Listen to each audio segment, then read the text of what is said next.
Well, good evening, and thank you for tuning in to another week with Fathers Who Care and the West Garfield Park Community Stakeholders. And as always, it is a blessing to be in the land of the living. One more day. Yes. Listen, in spite of all that we've been going through, we're here again tonight to share with you, the viewing audience, information, resources, and individuals who we have found to be your people, your men in our efforts to promote a safe and drug-free community, to go out there to uplift the least of them. I'm talking about people who really believe in what they're doing. And you know, we vet folks in our neighborhood. And we like for folks to really be true to what they do. And so what we try to do is surround ourselves and associate with individuals of like mind, so we don't have to worry about all of that deceit and trickery and all of that foolishness. So in a minute or so, I'm going to introduce you to a sister named Peace. Yes, her name is Peace. And Peace, I'll tell you more about her. But in the meantime, this show is going to be tailor-made and geared to what can we do to bridge those geographical gaps between South Side, West Side, North Side. How can we continue to engage, enlighten, and empower our young folks? So we really want to tailor this show to what can we do as some of the somewhat elders or as people of consciousness to help empower and to strengthen our community. Basically, how can we save our children and save our communities? How about that? What can we do to save our children and save our community while engaging, enlightening, and empowering others? Is it okay if we use that title tonight? Yes, absolutely. Okay. Now listen, I'm going to have some fun with this show because Peace is just one of a few sisters that I kind of fellowship with and do a lot of work with on the West Side and the South Side, who are really, out there. When I say out there, I'm talking about they out there in the neighborhood. They're not afraid because we don't have that spirit of fear. No, not at all. And we go wherever we need to go to do whatever we need to do to talk about why it's important that we love each other, that we care for each other, that we give each other hugs, and that we ain't afraid of the gospel, and that we stand on solid rock. I don't want to kind of turn this show into the religious affair, but you know it is what it is, all right? What it is. Men and women of God stand bold on what we believe. But this show is basically about the plight of this violence that is plaguing our community, and what can we do to promote a safe and drug-free community. Basically, what are you doing to help the least of them? And what can we do collectively to bridge some of the gaps, Peace, between the South Side, the West Side? Chicago is a real territorial kind of city. Absolutely. It for what I don't know, but I think it's been fostered that way. You know, the Latinos don't like the Russian, the Polacks. The Polacks don't like this, and everybody got their own little communities, and they don't want to come out their comfort zone. So what I'd like for you to do, Peace, is understand that this show is a show where we're trying to encourage more men, particularly men, to be more actively involved in the lives of their children. Yes. We feel that men should cover the women, yes, and that we all should cover the community. Yes. But so we really believe in that. So we're encouraging men to step up to the plate and be responsible not only for your children, but for your community. Might as well. You kind of created some of it anyway. Yes. And that was just me on my soapbox. But it appears that we have a caller. But when we get this caller, we want you to just hold on for 1 second and allow our guest, Peace, to introduce herself. And I just want to do that because I know it's that time on the show. Peace, of course, she's an educator. She's a poet. She's a writer, social activist, a community activist. She's a young lady on a mission to engage and empower the least of us. She's spiritual, socially, and clinically astute. Peace is a program supervisor for the Union League Boys and Girls Club, the Juvenile Detention Center, as well as being the director for Life Development Center of City Light. Peace is a humble visionary and a woman of substance, purpose, and most of all, action. I believe this. She is truly a woman we should know, and a woman on the move. And she's a woman who believes in building bridges, not creating bridges, but building bridges, all right? Building bridges that separate us of whatever it may be, the South Side, the West Side. But most of all, I believe you have a heart for empowering people. Absolutely. So So tell us, how are you? And it just appeared to us that we got a caller. And so if you want to take the call now, we can. If not, you can tell us. This is a question I've been just dying to ask you. Right. What is your purpose, peace, for existing? Why you do the stuff you do? Now you can answer this question, or we can take a caller. Which one would you like? I think since you asked the question, I'll answer. Okay, go ahead, and then we'll take the caller right after. Thank you for holding, caller. So why do I exist? Why do I do what I do? Right. I would say it's ingrained in me. I believe first and foremost I'm a child of God, and when you're a child of God, you believe and understand that you were created for a purpose.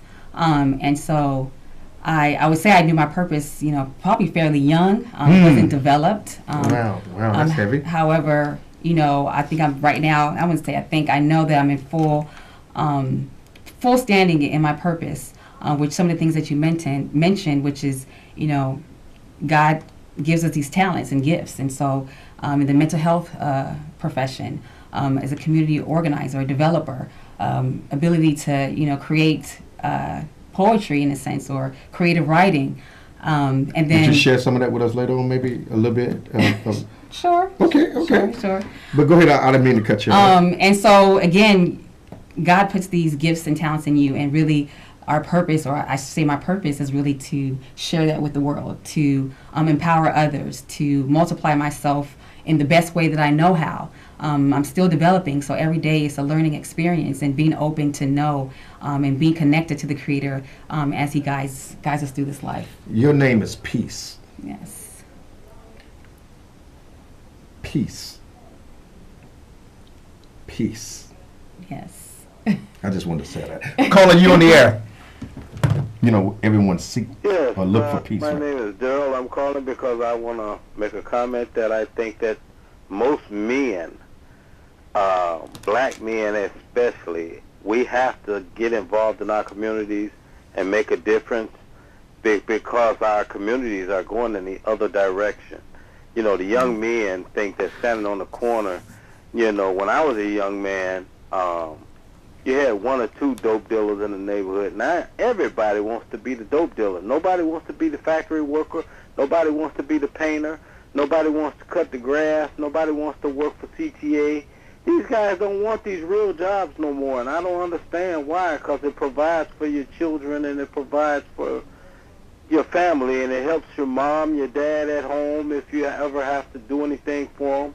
Hey, Daryl. We have to get back to pushing issues I like that. of importance to our young men and our young women who are running around here having babies by these guys, and these guys ain't doing anything to show that they're worthy. So would it be fair? Would it be fair that you're saying that more men should be more accountable for themselves and what they do in the community? Is that fair? That's a great way of putting it, but we need to do more because we've been here longer in the United States than most that are here. So we have to take accountability and fight the powers that be that's telling us to be less than. Okay, do this for me, though, Daryl. First of all, Daryl, I want to thank you for calling. But we have a guest on the show tonight. We have Peace on the show, and of course, Peace can expound on a lot of the things you said. But won't you go ahead and pose a question to our guest tonight, and let's start some dialogue off. Is that okay? I definitely got a question for her. Go ahead.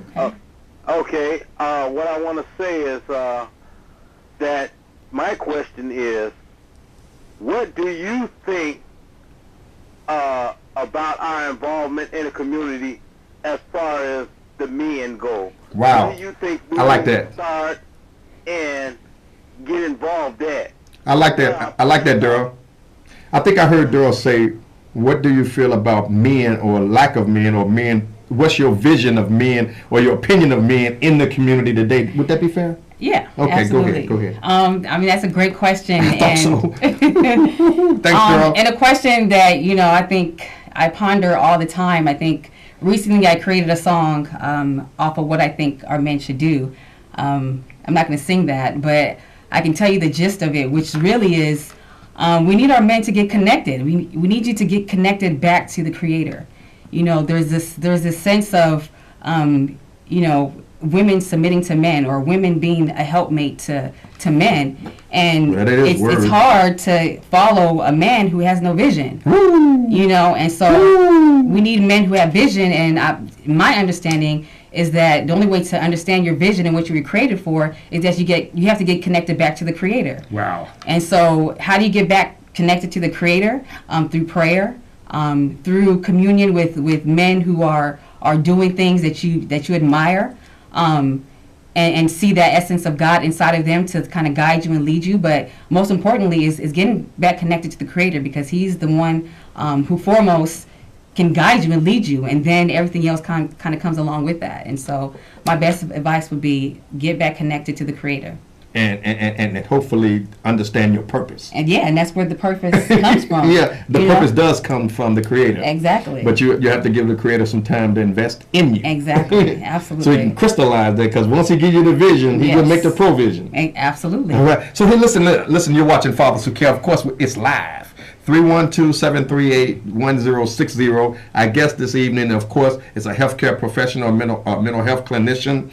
Peace is my girl from the neighborhood. I mean, we did a few events, or we did an event. I know particularly a few that we done, but also the one that I'm rather kind of proud of, the one that we did on Costner. But you've been doing a lot of stuff out on Prairie, a lot of stuff out south. So I know you still doing the work. And so are we on the west side, but we connect because we don't believe in barriers. We believe in connectors, bringing folks together. Yes. So tell me though, I want to go into you have an organization that you co-founded. Yes. Called Pure Unity. What is the mission and goals of that organization? So Pure Unity, founded by my cousin Ruby and I, and Pure Unity really was birthed through our process through our graduate education in mental health. And the basic mission of Pure Unity is really bringing that unity. So a unity between mental health. So mental health, understanding like our mental health is actually the most important thing, especially within the African American community, for us to understand. A lot of times when we think about mental health, it's straight to the mental illness, but really understanding mental health and how not crazy. Yes, not crazy, but trying to be healthy. Trying to be healthy. Trying to be healthy, because really that's the gateway. Our mind is the gateway in which we process information, and so therefore our behaviors stem from that. So mental health is very important within our communities, and then so that's one aspect. So we do that. You brought that up, and I have to take this liberty because I was just inspired. All right, you talked about mental health, and we've been doing some work in the neighborhood about in relationship to mental health crisis intervention. Can you tell us? Do you feel? What is trauma? And what are some of the effects of trauma? And then you can kind of bring that back to Pure Unity. Absolutely. But since you're talking on it, I don't want to stop you. I want you to go ahead. Go ahead. So trauma, again, during our graduate studies, that was like the biggest thing that I found affects our community. I wrote a paper on generational trauma. So trauma really is deeply disturbing, distressing events and experiences that people will go through that leave them emotionally distraught. And so there's many effects that comes along with trauma. We even have Dr. Joy Gurry, who talked about post-traumatic slave syndrome. Post-traumatic slave. Let's get that call, and then you come back and have your way. No problem. Caller, you on the air. Thank you so much for calling. We have Peace, and she was talking to us about mental health and trauma and some other things about Pure Unity, her organization. But go ahead and give us your question so she can respond to your question as she continues to talk. Peace, how are you? Great. Good, how are you? I'm doing just fine. I want to ask a question, and when I finish asking the question, I would like for you to tell me a little bit about the organization that you are a part of. My question is, do you have an understanding as to why mental health is such, I live on the west side of Chicago, northwest, and why is it that mental health issues is such a big ordeal in our community? Do you think it's something that's being done to cause this to take place because of all the drugs that's in the streets? Or you tell me from your understanding why this mental health issue is such a big ordeal in the black community. I'm going to say it like that. Then tell me a little bit about your organization. Okay. Thank you for the caller. So you was talking about that. Yeah. Thank you for the call. So now you can just elaborate and keep it riding. Okay. It looked like you got another caller. So go ahead and share with the young lady's question, and then we get. Yeah. So why is it such a big ordeal? So what we found was, okay, we're going through our graduate program, and we're going through abnormal psychology, and we're looking at research around what causes these psychological problems or these mental illnesses. And what we realized is like, wow, at least for me, it was like, oh my gosh, that means almost maybe like 90% of the African American community is suffering through some sort of mental health problem. Now, when you go even deeper into the traumatic aspect, and which is why I wrote the paper on generational trauma. Trauma really affects the brain. It affects the processing of the brain. It affects how people learn. And so when we talk about generational stuff, we talk about from West Africa, through the slave movement, and how there was such traumatic events that happened through there. Then, settled here in the States, and still going through traumatic experiences where people are getting lynched. There's still traumatic events happening over and over again. So we're talking about brain structures being changed over time, the process in which people are thinking, the process in which people are seeing themselves. And so again, when we talk about mental health is that emotional way of being. It's that way of thinking, the way you process information. Again, also the traumatic experiences that happen to the brain. And so what we see now is effects of generational traumatic events, and still continuing to happen today, because even essence of poverty also is a part of traumatic events.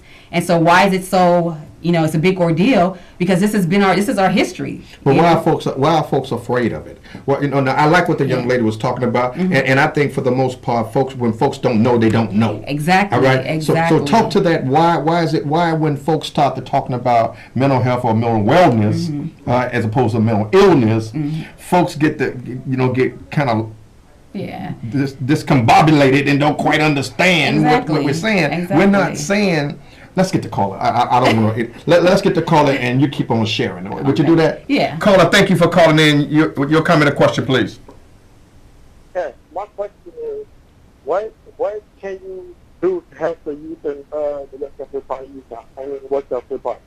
Did you hear that? Did not hear the question. Can you repeat that, please? I apologize. We couldn't hear you. My question is, what can you do to help the youth in the West African Party area? Oh, okay. He was saying, what can we do to help youth on the west side of Chicago?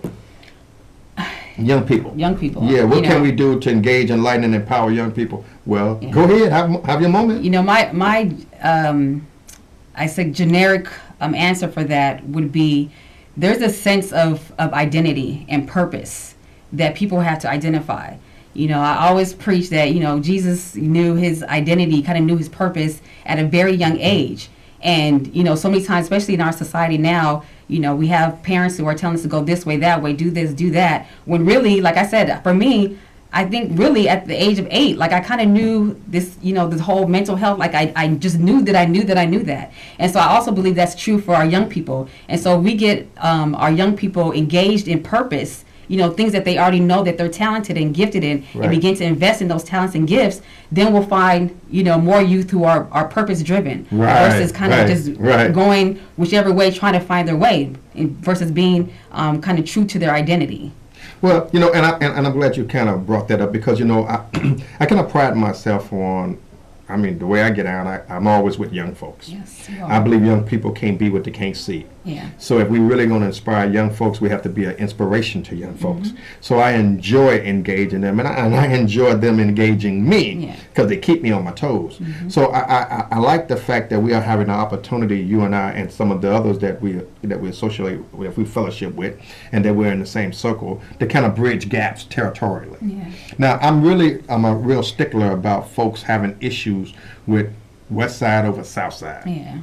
And what can we do to bridge some of these gaps, be it cultural, geographical, intellectual? What can we do? The most important thing is getting the leaders together. Putting the egos down. Yeah. The egos is what I've experienced in working with other communities, is really taking the ego and really coming under one agenda to unite the communities. I like that. And that can look at, in several ways, depending on the need of that community. And so I like that. Yeah. So you kind of hit my last point when I was talking about a universal agenda. Now, I think I talked to you before, and I asked you, what should be our universal agenda for the African American community? And I think you said back to the basis. yeah. And Back to then the basics. the basics. Yeah. And you were saying that's referencing what? Unity. Okay. What we know that has worked, in developing any community, what we know that has worked in. Like what our parents was about, Exactly right? what our parents was about Yeah. is coming together and actually coming under one goal, unifying to make something happen. So we need to be more respectful, more respectful of each other, and be able to work together. Yes. So I heard, I asked this earlier, and I hope you blessed me with this. You said that you might consider doing a short piece for us. Would you think that we have a few minutes, about 4 minutes, 4 minutes? Can you do a piece for us right quick? Yeah, I don't know how short this one is. Can you But make it it about kind of- 30 seconds to like a? I mean, I could 45? read up to. Go ahead, go as with much it. as I Just can. give us the passion of it. I Give think us- this is came from a Bible verse, Amos 5:24, which says, "I want to see a mighty flood of justice and an endless river of righteous living. Let us rise up. Let us wake up and remember who we are. We have to let go of our false pretenses and get back to righteousness. We are destroying our own souls and solely blaming it on our oppressors. We must examine ourselves. We must look deep into our conscience and examine our daily moves. False pretenses, lies, deceitfulness, greed, gluttony, unfaithfulness, and lack of integrity fills our daily conscience, and that alone is what is killing us daily. Your sons are dying because of our lack of integrity, because of our lies, because of our unfaithfulness, because of our greed, because of our lack of unity. Do you not see? Yes, our conscience has been beaten, programmed, and slaughtered, but have you ever sat in silence and wondered why? It is time to rise up. It is time to wake up from your slumber and get back to the basics. It's time to engulf your souls with the words of our Heavenly Father, as He alone possesses the key to what you are longing for. Get back to the basics. Get back to the basics of understanding that you should love your brothers and sisters. Get back to the basics of treating others as you would like to be treated. Let go of these false pretenses and get back to being the example you want to see present in the world." I like it. I like it. I like it. I like it. Get back to the basics. Yes. So listen, because we have like a wrap up now, and we really want to kind of close out this show. What are some things going on that you can share with us that some folks in the community who want to be engaged can be involved in? Is there anything going on, a number that they can reach you if they wanted to be involved in some activities?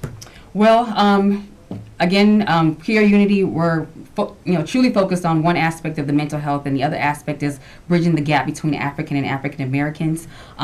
I can be reached right now. You can get us on our Facebook page on Pure Unity. Pure Unity. Yes. Or you can call us at Fathers Who Care, and Yes. we'll connect you with Peace Yes. and Pure Unity. But she told you it's Pure Unity. So again, the number at Fathers Who Care is 773-287-5821. Give me your Facebook again, Pure Unity. Pure Unity. Okay. Yes. And so listen, we just want you to stay involved. We want you to continue to empower our young folks. So Peace, can you give us something positive to go out on? Give us a positive thought that we can do to engage each other, to work together as we go. I love that piece, by the way. Yeah, that was part of it. There's yeah. still more to go, but But give us something that we can take into the weekend until they see us again. Until they see us again. Well, I will leave you with, there's one aspect of love. People don't understand what love is. Love transforms all. And so I would encourage everyone to not just hear the word love, but really go and research what love is. Because if you really understand what love is, it's almost like a guarantee we wouldn't have the problems we have today. Well, I want to thank you, Peace. I want to thank those of you who are called in, those who are listening, and I want to thank you, all those young folks out for the work that you're doing. Thank you for your mercy, for your grace, and thank you for continuing to lift up the least of us. Look on our website. We got a health fair coming up. We got a community parade tomorrow at Columbus Park. We got another event over at Manley High School tomorrow, Columbus Park. We're going to be doing the back to school parade with Congressman Davis. And at Manley High School, we're going to be doing an event, a back-to-school event with Alderman Irvin. So there's going to be all kind of fun. We got activities going on. Give us a call at Fathers Who Care at 773-287-5821. 773-287-5821. It's been fun. Yes. Gotta go. See you on the other side. Bless you now.